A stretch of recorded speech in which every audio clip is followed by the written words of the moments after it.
Good afternoon and welcome once again to Chicago Studies Data in Dialogue series. We use this series as an opportunity to highlight resources that exist around the city, to talk about how they came to be, how they're maintained, and the kinds of research that they can inspire. And I'm so excited to have Johanna Russ from Chicago Public Libraries here with us today to talk about the truly vast collections that CPL maintains. In full disclosure, I participated in a very similar research workshop that Johanna did with another colleague of ours a few months back, and I was blown away. And another colleague, Tess Conway, and I were both doing the workshop at the same time, and we were really inappropriately using the Zoom chat to just go mad over how much material there was there. We really had no idea. And so I'm so grateful, Joe, that you've been able to join us today. Joe is from Hyde Park, and were we able to be in person, we would have been doing this in our offices. But she's kindly agreed to do it virtually from the Harold Washington Library Center downtown.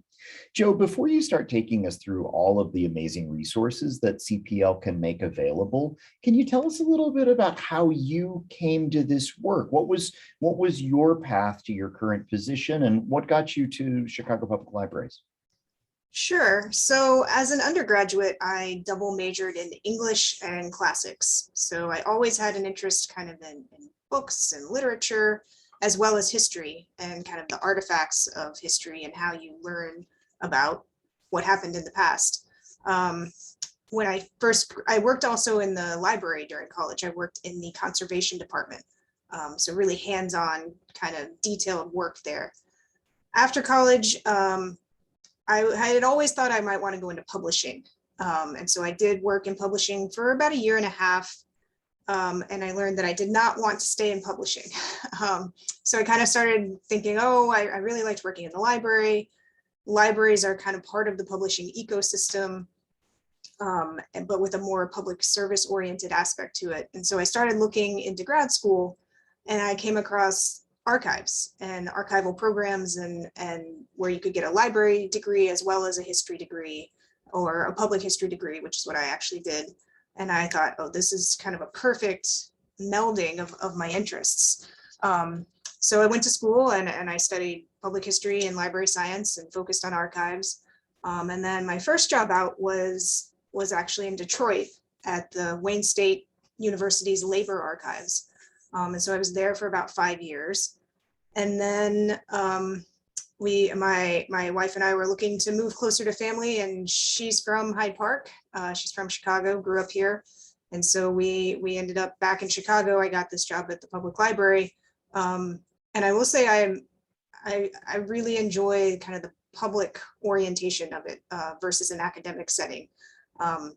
With archives and special collections, even in academic settings, your constituency is much broader because you are the only place that has these particular items. So you kind of host people from everywhere.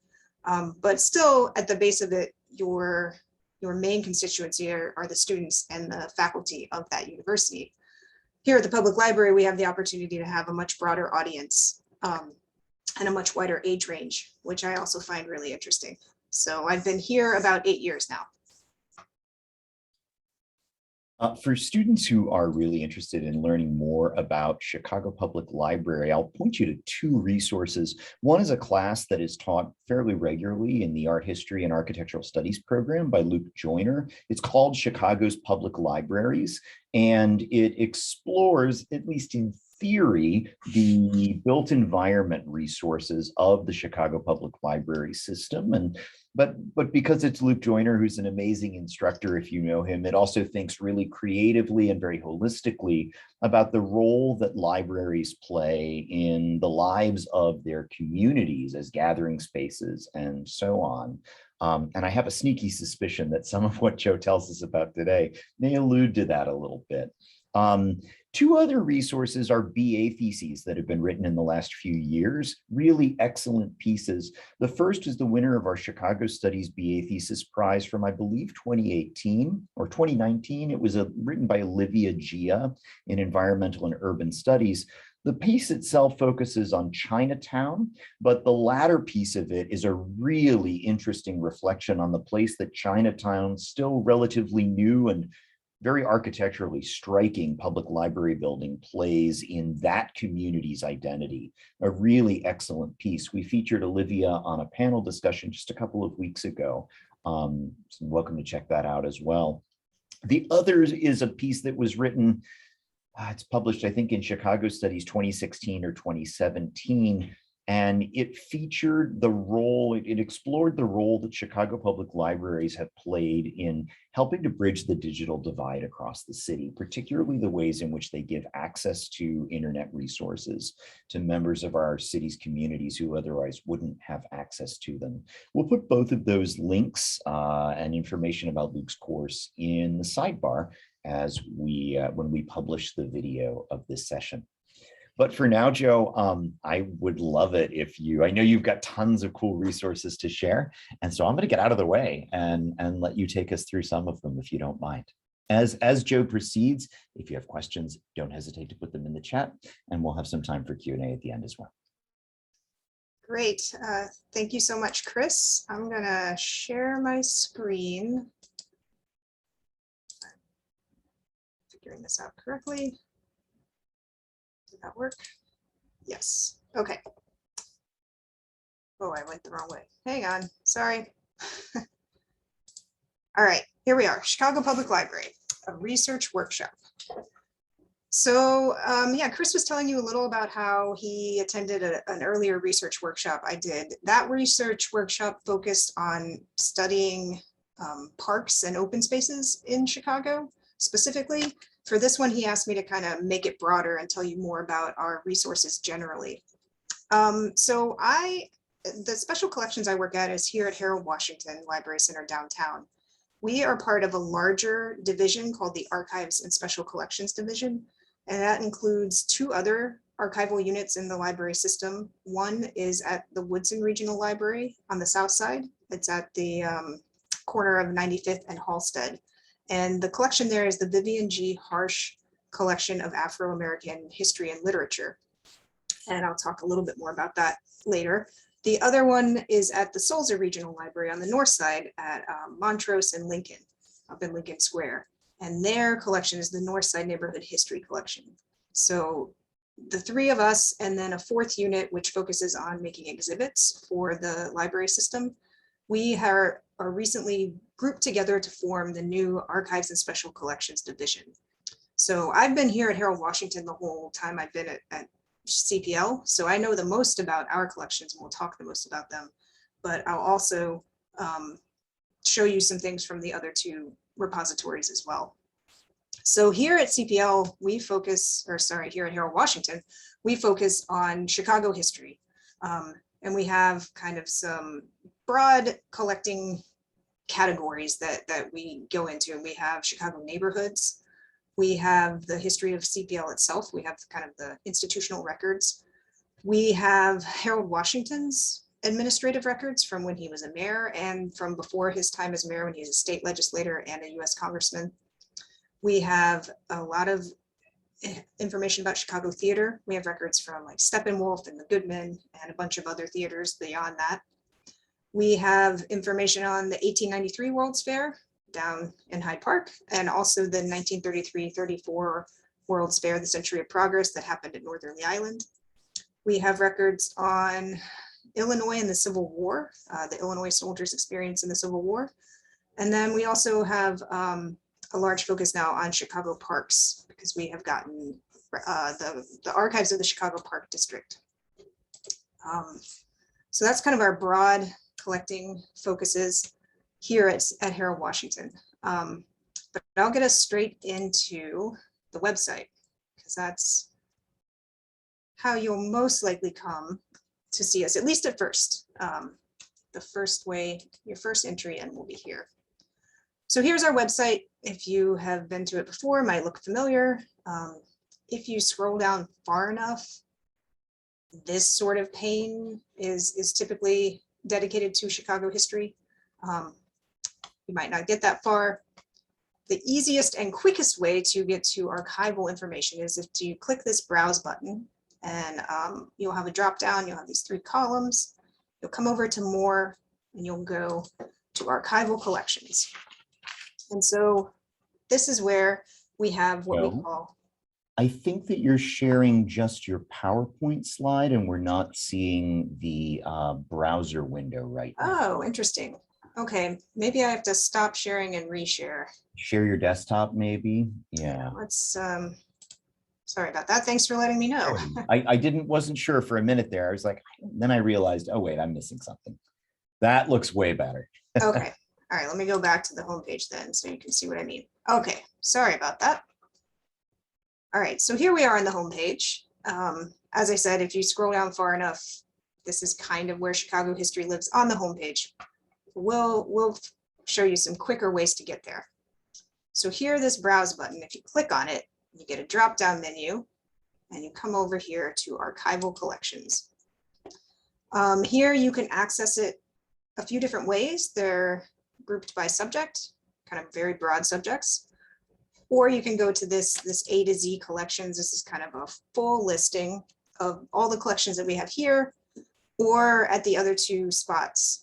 So here in each of these abstracts in the italics, you'll see what repository this collection is located at. So this one's here at Harold Washington. This one here is down at the Harsh collection at Woodson. So that's something you want to make sure you check as you're looking through these abstracts. Now, these abstracts then will link you to a finding aid. And I know that finding aids, maybe if you haven't done archival research before, they might not be immediately familiar to you. So I kind of want to go through and explain what they are. If you are looking for a book in the catalog, you get a catalog record that tells you information about the book. It tells you the title, the author, where it was published, when it was published, number of pages, that kind of thing. It's not the book itself. So similarly, a finding aid will tell you about the archival collection. It'll give you information like the title of it, the dates that are covered by the materials in the collection, how big it is, and then some more information here. We have a historical note and a scope and content note. An example I like to use to kind of distinguish what those mean are, say the collection was about Abraham Lincoln. The historical note would give you kind of a full biography of him from birth to death. The scope and content note is where it would get into what is actually covered in this collection. So say this collection only had information about his time in Springfield. It would get into that in the scope and content note. So it's very important to check both of those out. And then you get an inventory. And this would kind of give you a listing of what's actually in the collection. So you would look at these finding aids ahead of time, or you can look at them on site, and you would decide, oh, I want to see this photo when I come in, and then you'll tell us, we'll bring it out and we'll show it to you. This is a photo collection, so it's actually done down to what we call the item level. It's one photo, one description.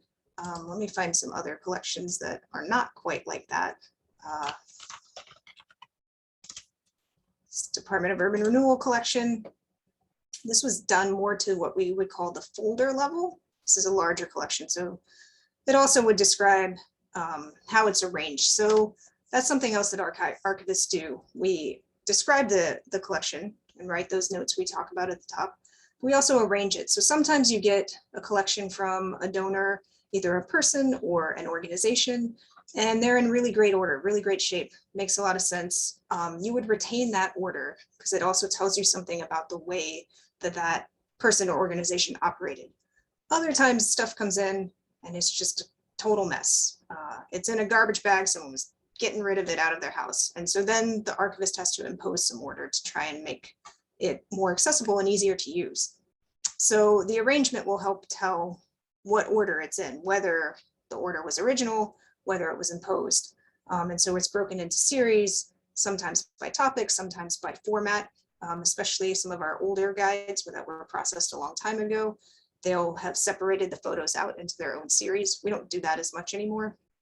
But when you get into these container lists, this is a folder, this is done to the folder level. So you might not know how much is in this folder. This thing, it could have like 50 pieces of paper in it. It could have one piece of paper in it. So Most collections that we have are done to the folder level, and you really have to come in and kind of get deeper than that. All right, that is sort of a quick how to read a finding aid. And now I want to show you also some things that we have available are our digital collections. So these are available online for you to research from home or from wherever. Most of these are things that we have the hard copy of, and we did scanning projects to digitize. Sometimes they were born digital, which is what we call files that come into us that were electronic to begin with.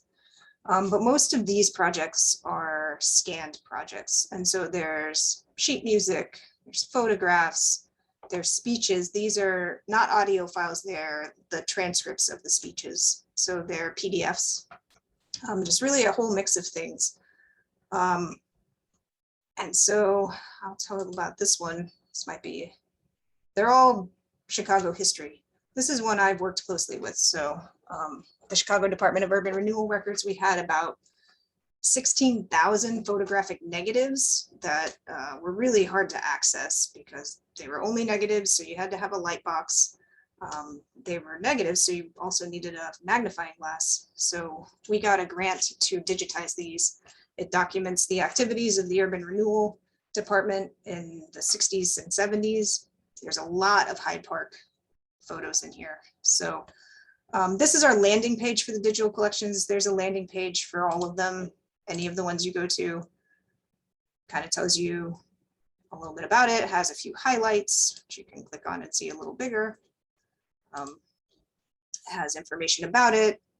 It links you back to collections that are related.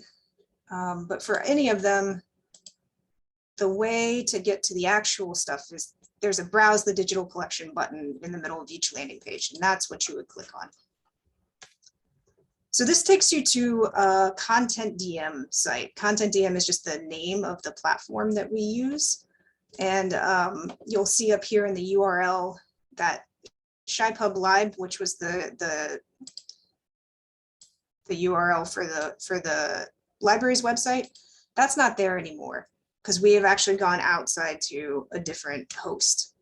But you are in the right place. You should have this logo. So here, once you're here, you can search and narrow by subjects, by community area, by date, photographer. The list of categories that you can narrow by is different for different digital collections. We have different, this is what we call metadata, different types of metadata fields that we use to describe different collections. So this might not look the same in every collection you go to. But once you're in there, you know, you can see it kind of bigger, you can zoom in.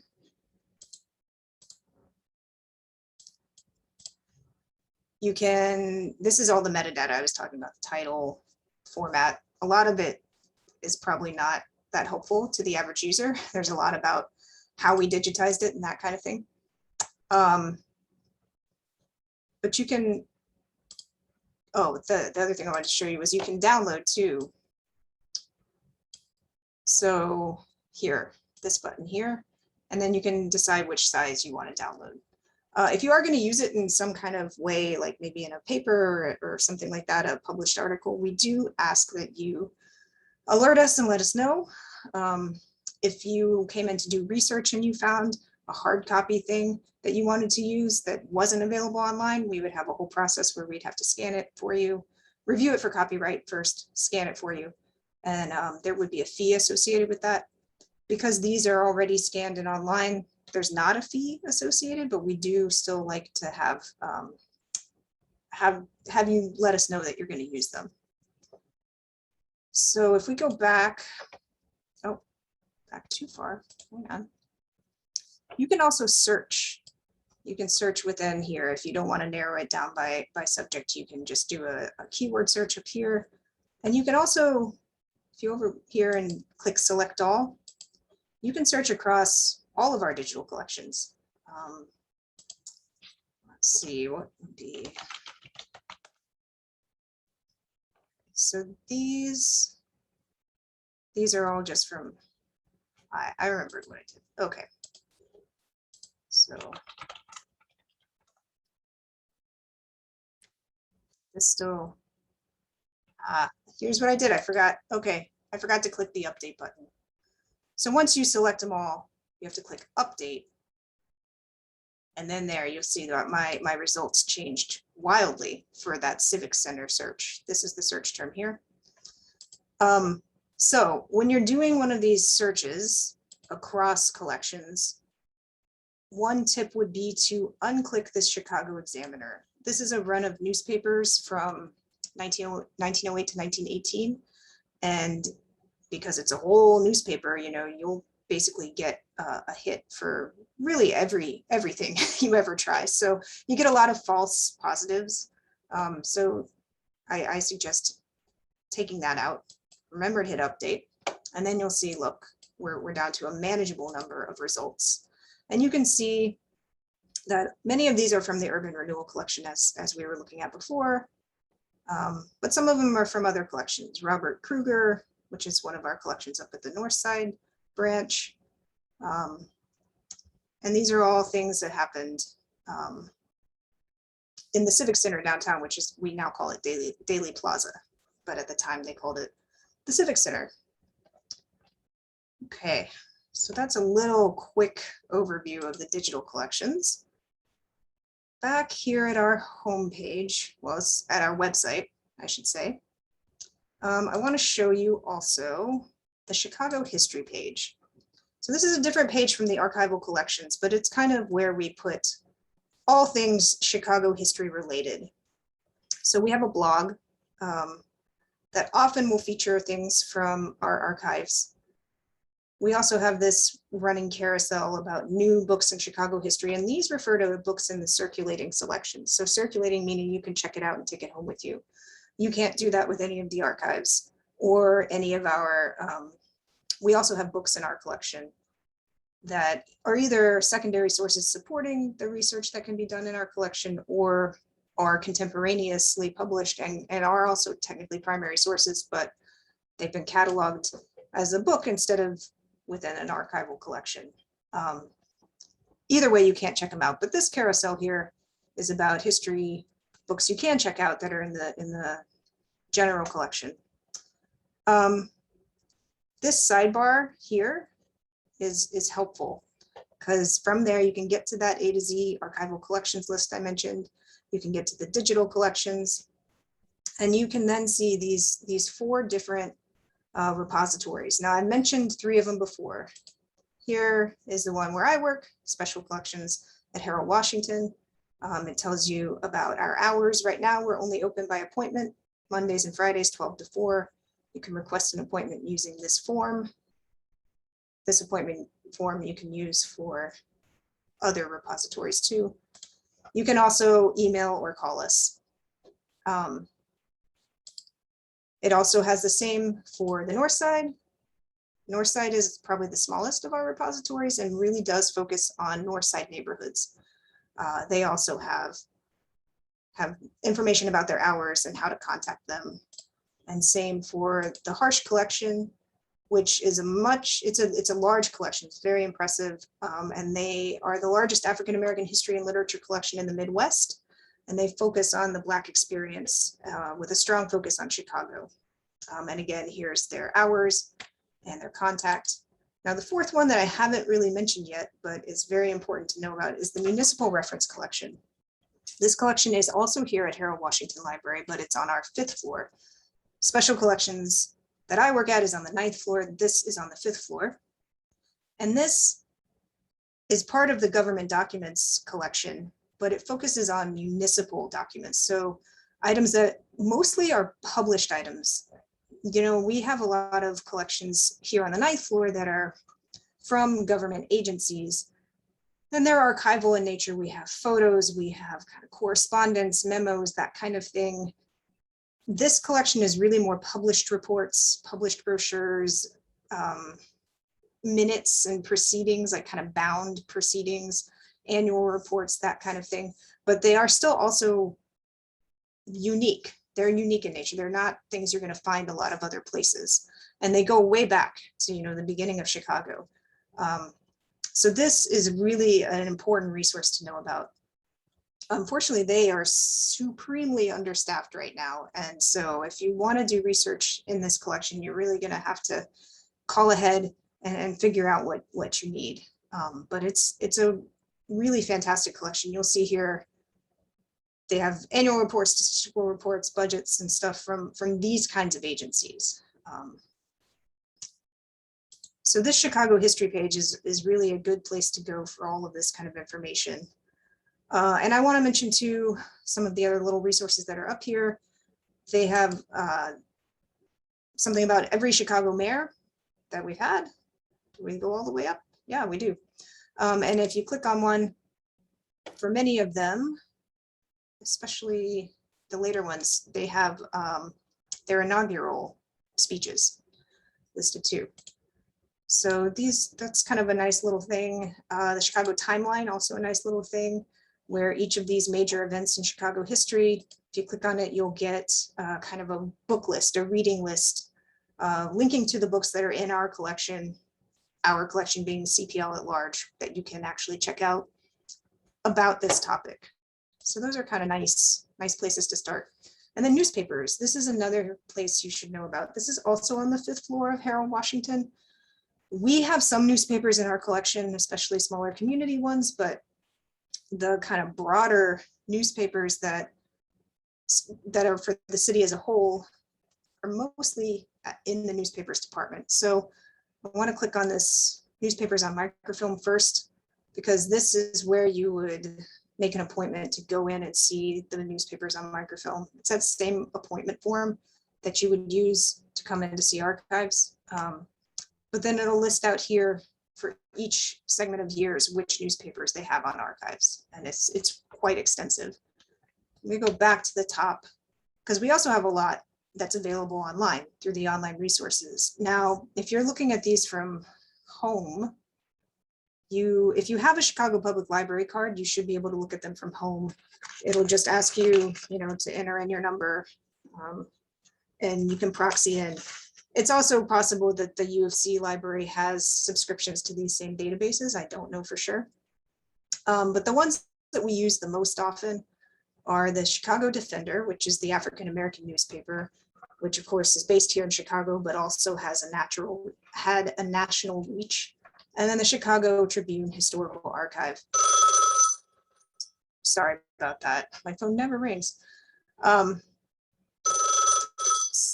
So it's very important too, whenever you're researching any topic in Chicago history, we like to advise researchers to check both the Chicago Tribune and the Defender to kind of see the differing perspectives of how each paper covers that same topic, because you're obviously going to get a different story from those two very different perspectives. Once you get there, these are both through ProQuest, I think, so you probably have some familiarity with searching ProQuest for different databases. You see.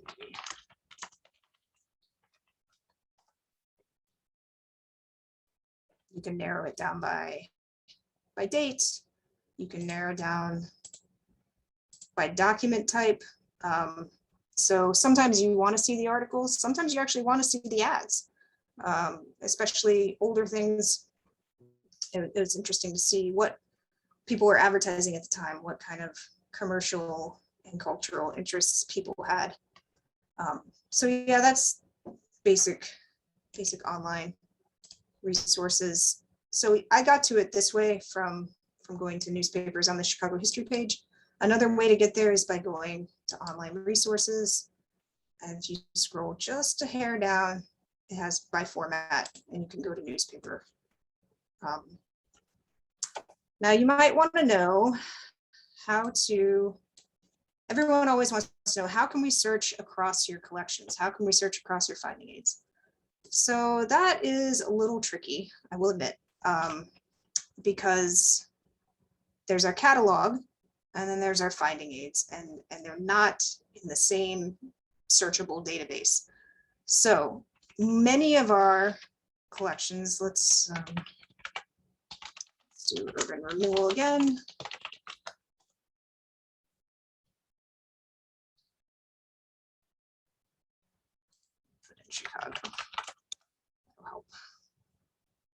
example. Okay. So if you see here, it's in the way. You see here, this one, it says mixed material. It says archives. There's no picture in this little gray box. Those are all three clues that this is from the archives, and it's not a book you can check out. It also says in library use only. Once you click on that catalog record, and so some of this information is the same information you'll see in that top front matter of our finding aid. If you scroll down to the Explore Further section, it'll link you out to that full finding aid page. So there are catalog records that will come up in your search results. These records here, the other things that happen to turn up for that particular search, if you look at this call number, it's kind of a weird looking call number. I don't know how familiar you are with the call number system in the library, but if you're at all familiar, you might recognize that these look a little weird. These ones with the C's at the beginning, CC, CX, those are all ones in that municipal reference collection on the 5th floor that I was telling you about, that does the government documents from the city of Chicago. And because this is a Chicago city agency, it makes sense that they would have a lot of publications from that agency and from related agencies. And so kind of seeing that weird C call number, as well as the in library use only, is a clue that that's from the 5th floor. You can also do an advanced search, and this you can do for, so the World's Columbian Exposition, which of course is the 1893 World's Fair that took place down in Hyde Park. We have archival collections, but we also have a number of those secondary sources and then contemporaneous publications that I mentioned that are actually cataloged. So if you wanted to see the ones that we had, you can do this limit on the collections tab. This you can do for the Harold Washington Library. You can limit it by floor. And then you could also, the Harsh collection has, you can limit to the Harsh collection only. You can't limit to every branch. Oh, in Northside, you can't limit to every branch or anything like that. Let's limit to us, 9th floor. Search.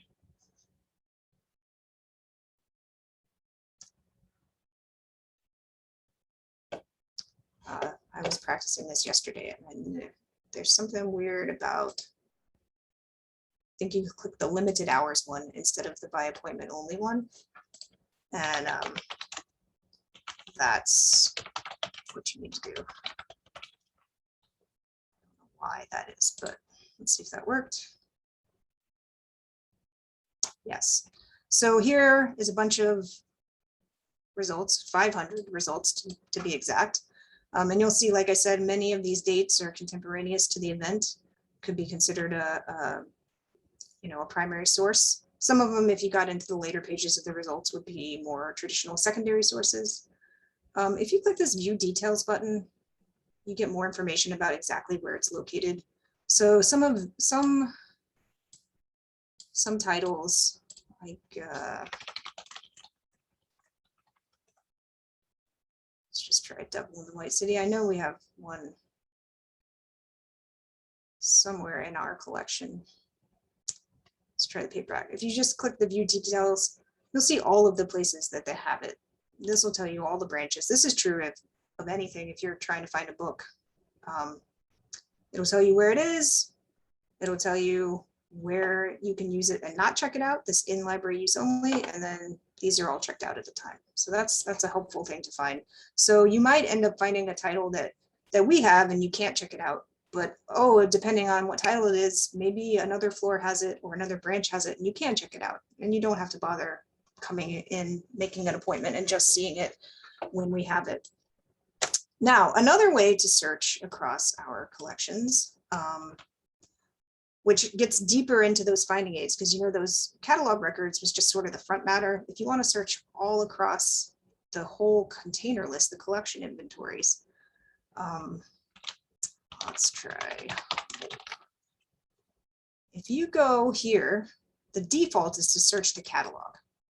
If you switch to search the website, that will search across our finding aids. Our finding aids live on the website instead. But you'll also get a bunch of false hits for other things that live on the website, like the Humboldt Park branch, the Richard M. Daley Humboldt Park branch, as well as our finding aids. Our finding aids will also turn up, but you'll have to kind of wade through these news posts and blog posts and location information to get at our stuff. So it's definitely not ideal. We're working right now to migrate our data to a new collection management system that will make searching across just the archival collections much, much easier, but we're like right deep in the middle of that process right now. So it won't be ready yet. I will mention our blog posts. I kind of hit on that very briefly before, but I know Chris had mentioned that you were looking at the southeast side, the Lake Calumet region. That's not right. Okay, sorry. I'm trying to get to a post that I wrote about that region that I wanted to make sure I pointed out. While Joe is searching, I'll just throw in here that we are in fact offering a Calumet quarter this coming spring, which will involve 3 interrelated classes that do focus on actually topics related to environmental restoration on Chicago's southeast side. So I'm certainly going to make sure that we don't lose this particular link, Joe. For more information about that, visit the Chicago Studies website on the classes tab. We are accepting applications for that quarter's 3 classes right now. That sounds great. I'd love to audit those. So, you know, there's blog posts throughout the entire CPL site. A lot of them are written by staff that don't work in the Archives and Special Collections division. And so they're written about books that you can check out. They're written for kids books. They're like all those kinds of things. But the ones on the history page, the ones written by our staff, tend to focus on our archival collections, and they really draw things out. So we put together these nice little slideshows, kind of, I guess, picture galleries. So these items in the blogs might not necessarily be in the digital collections. We often scan them just for the blog posts. And then this one I did because it was about, it tied into the One Book, One Chicago from a few years back. But then at the end, we typically, you know, I said, here are all the collections that we have that touch on this topic. So it's not exactly like searching across by yourself, but it helps, you know, it's one topic and here's all the different collections that talk about it. So the blog posts are a really nice tool because we archivists, the experts, kind of pick the topic and then bring it all together for you. One other resource I want to point out, just in case you don't know about it, you might know about it, because this one is not specific to CPL. And you can just Google Explore Chicago Collections and you can get there too. This is an online portal that a bunch of different libraries, archives, museums in town got together and put this together. And they put all of the information about their Chicago history related collections all in one place. And so CPL was a founding member, the University of Chicago was a founding member. I think there were about 12 founding members, and now there's like 60 different repositories who have contributed information here. So if you were to search across here, what you get are finding aids and you get images. Those are the only 2 things that are in the database so far. You won't get a lot of documents scanned, you won't get other AD, but you will get images and you'll get finding aids. And you'll see over here, you get hits from all these different libraries. So if you want to read about the Calumet region, you know, you can come here to CPL and you can look at this collection, or DePaul has this collection. And so this is, again, it's the finding aid. Different people have finding aids in different formats. So, you know, you click down on all of these and you get those different portions I was telling you about, the biographical note, the inventory. Ours are not quite that user-friendly yet. You'd have to download the PDF to get the full finding aid, What you get here is more of the front matter that is duplicated in our catalog, but you can click the PDF. But this is sort of like a one-stop shop for the whole like cultural heritage institutions across the Chicago region. And so if you really, there's something somewhere, but it's not at the U of C or it's not at CPL, you can come here and really try and find it. You can do that search bar, but they also have divided things up in really nice ways through their topics. So I like to, oh, that's not the one I wanted, but I like to narrow down here with the 1893 World's Fair, because then you can see, it's all across the city. A lot of people have something about it. So those were the main things I wanted to share with you. I'm gonna stop sharing my screen.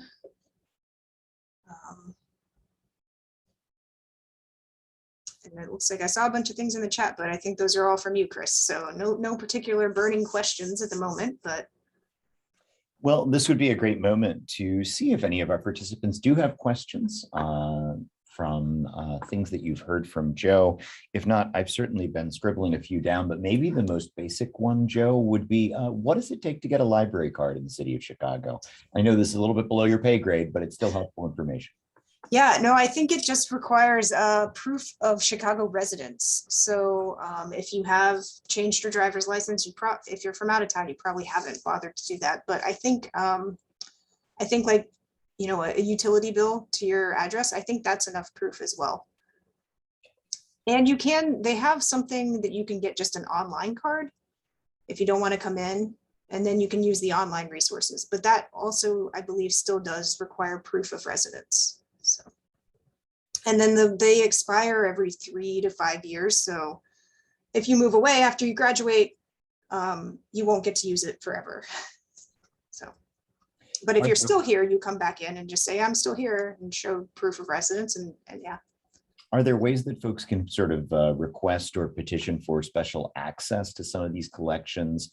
Any of them that are sort of limited to folks with library cards? I'm not sure. So also to answer, I think there are some suburbs that do have reciprocal agreements. I don't know what all of them are. So it's definitely worth asking, just kind of at the circulation desk. All of the special collections and archives at all 3 repositories are open to anyone. You don't need a library card to come and use our stuff. It's more the databases if you're using them offsite, or any of the books that you can check out and take home. And all of our digital collections that we've put out, you don't need a library card to get into those. I happen to notice that there's a Tim Black collection Yeah. you mentioned. Tim was a good friend of Chicago Studies while he was still with us. I bet. So anything interesting there? And really that leads into the question that I told you that I was going to ask. How about some favorites or maybe collections that you consider are sort of underutilized in your experience? Sure. The Tim Black collection is held by the Harsh collection down at the Woodson Library. So I am not as familiar with it. I understand it's vast, like very large, extensive collection. And so Tim was also an archivist. So yeah, I think it's a lot of the resources he amassed while he was doing some of his history work. So some of the research that he amassed, but I also know there's some correspondence in there. So some of the things that they clearly didn't digitize everything in the collection for the online collection because it's too big. So they had to select certain things. And one of the things I believe they selected were a set of correspondence and letters between Tim and his brother when they were in World War II. So yeah, it's really, he was an amazing man, and that's definitely worth checking out. As for my favorites, the ones I've worked most closely with are the Chicago Park District, which I didn't even talk about this time. I was going to say, you could, yeah, that's a huge rabbit hole. Yeah, so we have over 106,000 landscape and architectural drawings and over 62,000 photographs, documenting the entire history of the Park District over 150 years. There's over I think there's close to 600 individual parks that they administer now. So we have kind of the visual history of that entire thing. And then the Department of Urban Renewal is another collection I worked very closely with. And so we have those 16,000 negatives that are online, but we also have publications and print photos for, we have like 35 linear feet of that, I'd say. That might be too high, 35 boxes.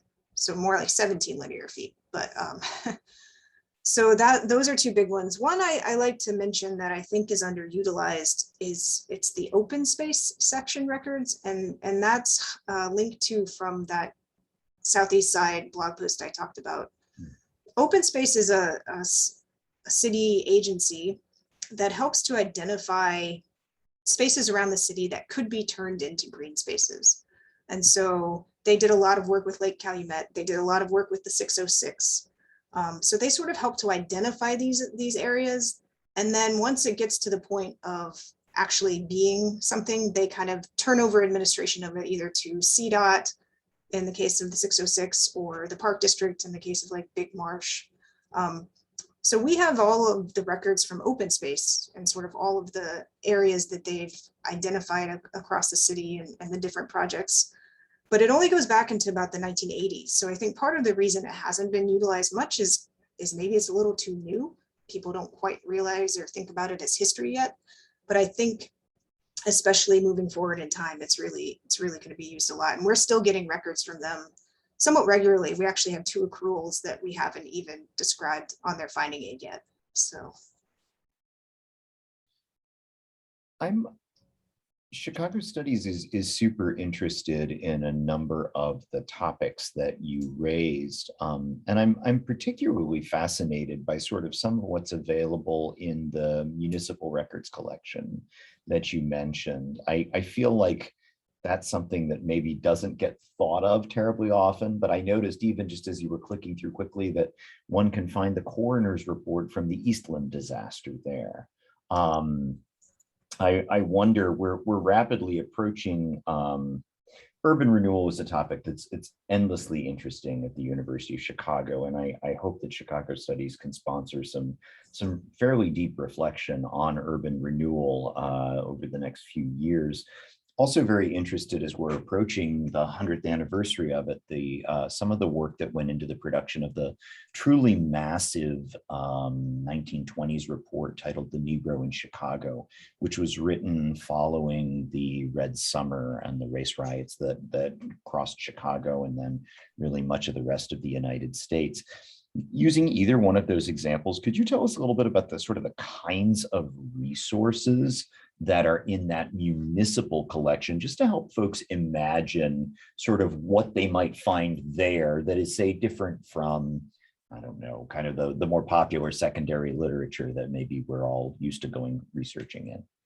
yeah, and so again, I'm not as familiar with the fifth floor collection as I am with what we have, but my understanding and the times I've used it, I don't even know if I can use the examples you suggested, but I'll think about the Park District. Yeah. So we have their drawings, we have their photos, we have like kind of the things they produced on a daily basis to execute their work. These drawings had many of them, they have people's handwritten marks on it because they were out there building the thing and they're like, oh no, we have to do it this way. What you would find in the MRC is maybe a little more polished. You could interpret it in that way. It's so for the Park District, they have, kind of all the annual reports. They have the proceedings from their board of directors meetings. But going back a very long way, they're very historic. They're very interesting. It's vital information. Probably predates the actual Chicago Park District itself. Oh, definitely, yeah, because the Park District itself formed in 1934, so it has sort of what they call the predecessor commissions.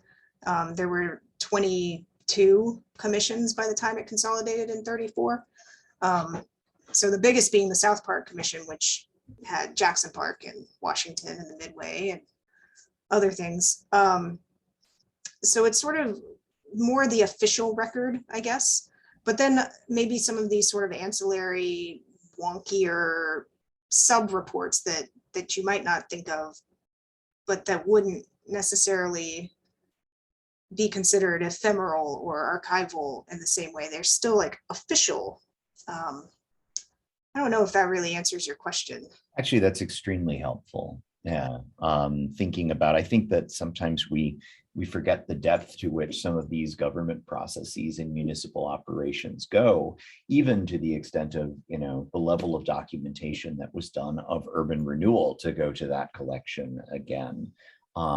That each of these decisions was made came as a result or after there was photo documentation, after a site report had been prepared, and all of those materials are available. We don't think of them as something that we would look for. We tend to tell the story in much bigger arcs.